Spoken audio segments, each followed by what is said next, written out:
এর আগের দিন একটি রেসিপিতে কাঁচকলা দিয়ে কাঁচকলার বেগুনি বানিয়েছিলাম। আজ বানাবো কাঁচকলার বড়া। তাই সেই মতো কাঁচকলাগুলোকে ভালো করে ছাল ছাড়িয়ে নিয়ে ছোট ছোট করে টুকরো করে ধুয়ে নেব জল দিয়ে। কলাগুলোকে কড়াই দিয়ে জল দিয়ে ভালো করে সেদ্ধ হতে দেব। কলাগুলো সেদ্ধ হয়ে গেলে সেগুলোকে কড়া থেকে তুলে নিয়ে একটা কাঁটা চামচের সাহায্যে এইভাবে মাখিয়ে নেব। কলাগুলো ভালো করে স্ম্যাশ হয়ে গেলে তার মধ্যে বড় চামচে 3 চামচ কর্নফ্লাওয়ার অ্যাড করব। ওপর থেকে অ্যাড করব ছোট ছোট করে কেটে রাখা পেঁয়াজ।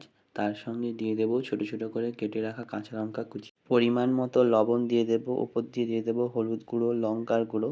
সব কিছুকে খুব ভালো করে মিশিয়ে নেব। ভালো করে মেশানো হয়ে গেলে ওপর থেকে একটা ডিম ফাটিয়ে দিয়ে দেব।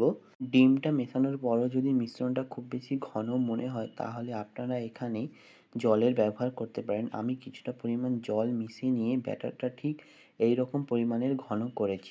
কড়াইতে সামান্য পরিমাণে তেল দিয়ে চামচের সাহায্যে ব্যাটারটাকে এইভাবে ছোট ছোট বড়ার আকারে কড়ার মধ্যে দিয়ে দেব। এক পিঠ ভাজা হয়ে গেলে এভাবে উল্টে উল্টে দুই পিঠই আমি ভালো করে ভেজে নেব।